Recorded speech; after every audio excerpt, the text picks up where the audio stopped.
Oke, halo adik-adik. Sekarang kita akan melanjutkan part kelima ya, bab 6 bagian energi terbarukan.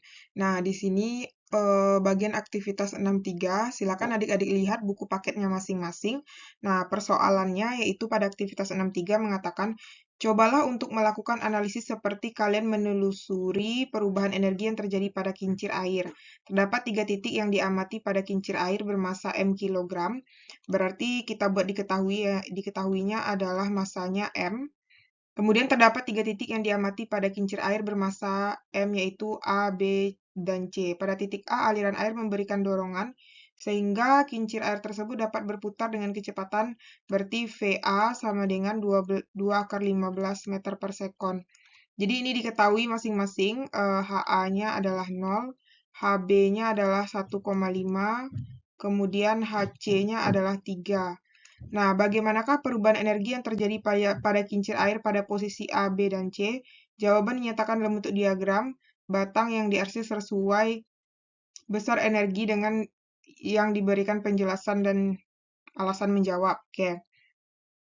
Nah, sekarang di sini udah ada beberapa grafik yang kakak masukkan ke sini. Jadi kita cari dulu di posisi A. Posisi A itu untuk energi apanya? Untuk bagian energi potensialnya, karena diketahui apa namanya VA itu adalah 2 × 5, berarti kita mau cari EMA dulu ya. Berarti EMA sama dengan EKA ditambah EPA. Nah, EKA itu kan setengah M VA kuadrat ditambah M kali G kali HA. Nah, berarti setengah kali M VA dikuadratkan. Nah, 2 × 15 ini dikuadratkan adalah 4 × 15 berarti 60 ya. 60 ditambah M kali 10, HA itu kan 0, berarti jadinya ini 30 M. Ini kan 0 semua ya, berarti EMA sama dengan 30. Nah, jadi kalau kita lihat grafiknya di sini, nilai EMA itu sama dengan nilai EKA. Kan sama-sama 30 kan? 30. Berarti sedangkan EPA-nya adalah 0. Berarti di sini ini seharusnya grafiknya kosong ini ya. Salah nih. Berarti grafiknya di sini. Ini 0. Oke, ini. Oke. Nah, ini kita gimana ya? Ini kita perbaiki aja ya. Jadi nanti EP-nya kan 0. Mula-mulanya kan. Nah, EK-nya baru sama dengan EM. Nah, ini kakak arsir. Sama dengan EM. Ya kan? Karena kan EM-nya 30 M. EK-nya juga 30. Berarti ini yang apa yang diarsir ini yang benar ya. Jadi ini 0. Jadi ini nggak ada, oke? Ya kan? Nah, oke, sekarang kita lihat pada posisi B. Nah, kalau pada posisi B itu adalah yang kita cari pertama.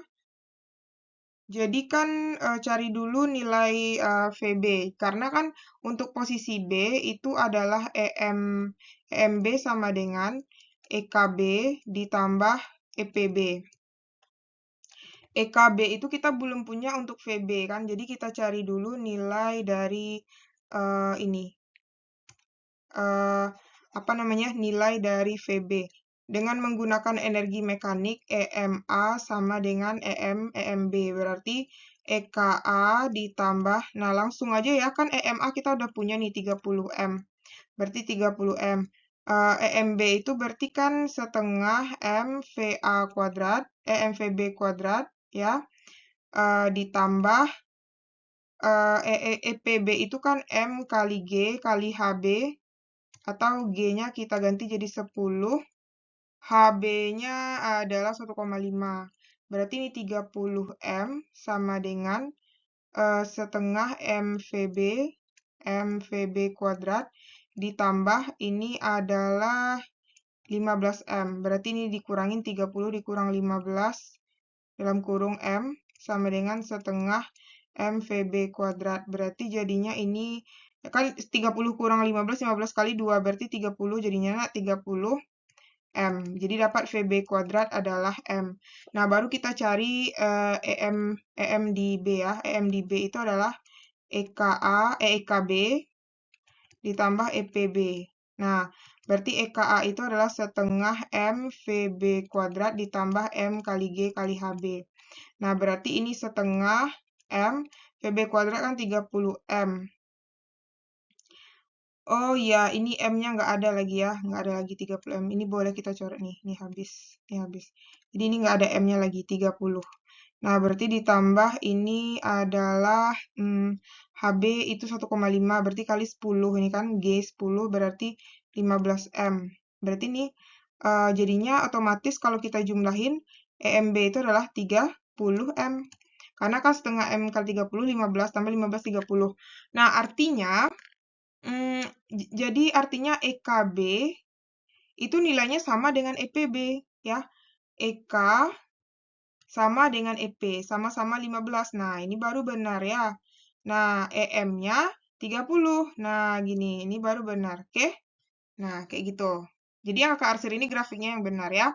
Kemudian untuk posisi yang C itu adalah berarti EMC sama dengan EKC ditambah EPC. Nah, EKC itu berarti kan setengah MVC kuadrat ditambah M kali G kali HC. Nah, untuk posisi tertinggi itu VC-nya sama dengan 0. Berarti ini 0 ditambah M kali 10 kali HC-nya adalah 3.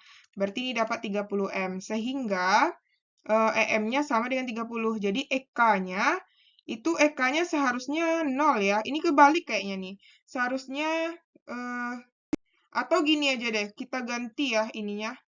Seharusnya ininya aja yang kita ganti ya. Oke, ini bukan EP nih. Ini seharusnya adalah EK.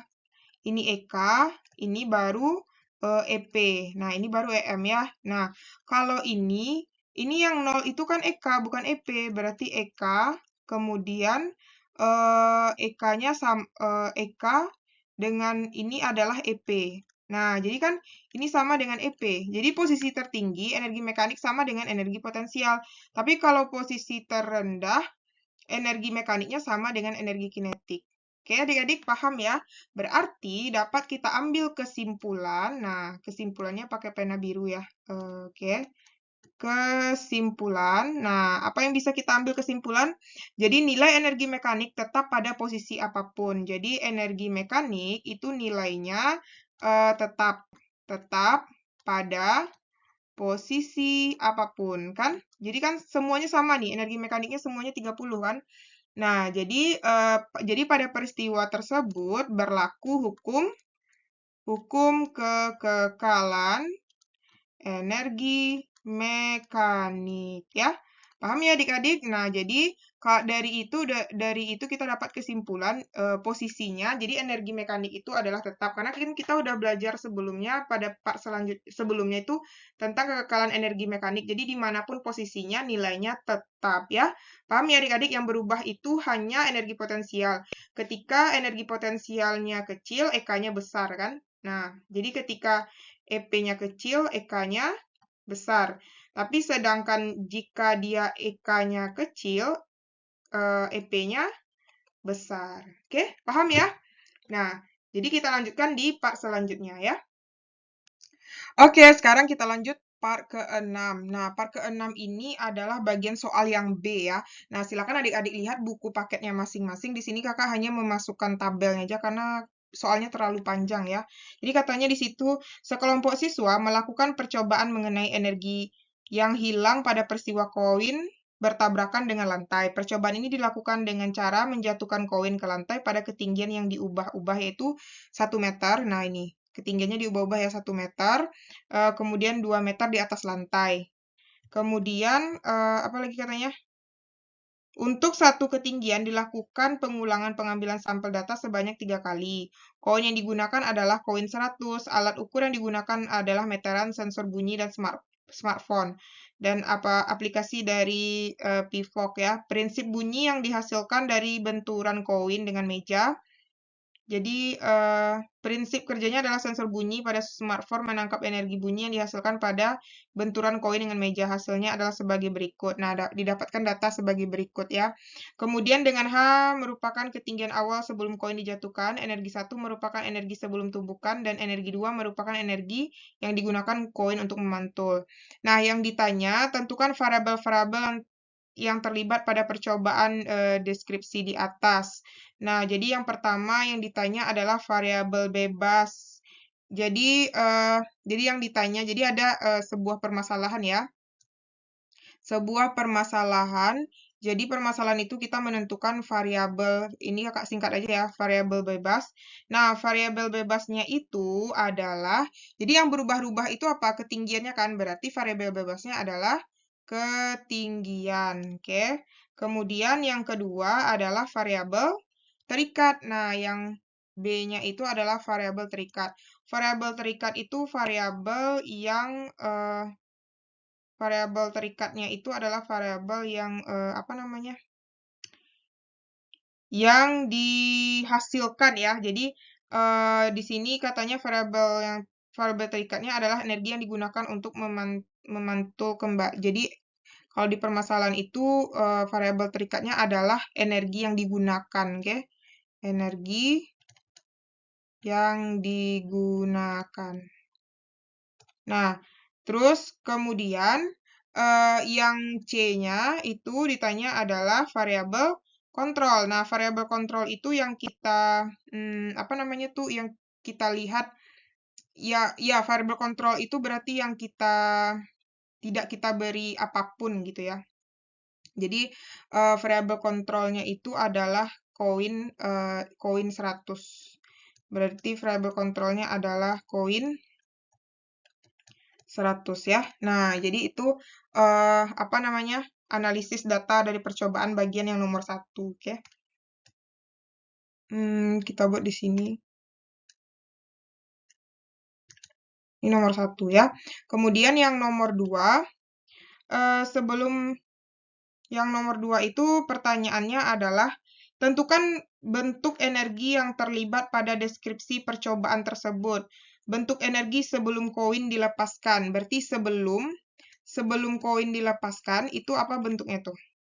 Itu adalah energi apa ya? Energi potensial ya. Berarti kan ada ketinggian, ada H, berarti ada energi potensial, oke? Kemudian yang itu yang bagian yang A ya, bagian yang A. Bagian yang B itu adalah katanya bentuk energi setelah koin jatuh dan menabrak lantai. Berarti bentuk energi kalau jatuh menabrak lantai berarti itu energinya adalah energi kinetik ya. Setelah itu kan dia jatuh tuh berarti ada kecepatan kan. Kalau ada kecepatan berarti ada energi kinetik serta ditambah energi bunyi. Nah, kan nanti koinnya bayangkan ya, koinnya itu kan jatuh ke lantai tuh, nanti ada bunyi kan. Nah, berarti itu adalah energi kinetik dan energi bunyi. Oke, itu yang nomor 2. Kemudian yang nomor 3 pertanyaannya adalah kalian sudah menentukan bentuk energi yang terlibat pada peristiwa tersebut. Susunlah ke dalam persamaan hukum kekekalan energi. Oke, jadi kalau kita susun ke dalam bentuk persamaan hukum kekekalan energi, itu adalah hukum kekekalan energi, itu adalah jadinya EPA pada posisi A sama dengan, kalau misalnya kita buat hukum kekekalan energi mekanik kan itu jadi EMA sama dengan EMB. Nah, EMA-nya itu berarti kan EK ditambah EP. EKA ditambah EPA sama dengan energi mekanik yang B-nya itu adalah EKB ditambah EPB ditambah energi bunyi, karena ada bunyi kan. Nah, berarti awalnya EKA itu kan 0, berarti tinggal EPA sama dengan, nah EKB itu ada nilainya, sedangkan EPB-nya 0 kan, karena dia udah di tanah, berarti EKB ditambah dengan energi bunyi ya. Nah, jadi beginilah persamaan dari hukum kekekalan energi mekaniknya. Oke, paham ya? Kemudian kita lanjut yang pertanyaan keempat. Nah, pertanyaan keempat itu apa katanya? Pertanyaan yang keempat adalah, Tentukanlah rata-rata energi yang digunakan koin untuk memantul kembali ke arah semula pada peristiwa tersebut. Nah, yang pertama itu kita cari jika ketinggiannya pada 1 meter. Oke, rata-rata ya. Berarti energi rata-rata itu sama dengan, jadi energi satunya, ini kan udah dapat nih, energi satunya itu, ini ya. Nah, kakak lingkari ini. Kemudian ini kita cari rata-ratanya. Yaudah dijumlahin aja. 14% ditambah 14,4% ditambah 14,6% dibagi dengan 3. Itu hasilnya adalah sekitar 12,03%. Oke. Nah, kemudian untuk ketinggian 2 meter, H ketika 2 meter berarti E rata-rata. Yang ini berarti ya. Ini 16,2 tambah 15,6 tambah 14,3. Berarti 16,2% ditambah 15,6% ditambah 14,3%. Bagi dengan 3. Itu jumlahnya adalah sorry, ini kok ini hasilnya. Nanti dicari kalkulator lagi ya baik-baik. Ini hasilnya itu adalah 14,33. 3,3%. Yang ini baru 12,03%. Oke. Nah, berarti itulah energi rata-rata. Kemudian kita lanjutkan yang kelima. Yang kelima apa pertanyaannya? Tentukanlah rata-rata energi yang tidak digunakan koin untuk memantul kembali. Berarti rata-rata energi yang tidak digunakan. Atau rata-rata energi yang hilang ya. Energi yang hilang. Berarti itu adalah, tinggal kita kurangin aja kan. Yang untuk yang bagian pertama, berarti H1-nya adalah 100%. Ini kan yang digunain nih, berarti dikurang 14,33%. Itu adalah 85,67%. Kemudian untuk H yang 2 meter itu adalah 100%, dikurang 12,3%. Itu adalah 87,97%. Nah, jadi itu rata-rata energi yang hilang, oke? Kemudian yang ke berapa lagi? Yang ke-6 ya, yang ke-6. Nah, kita buat di sini aja ya.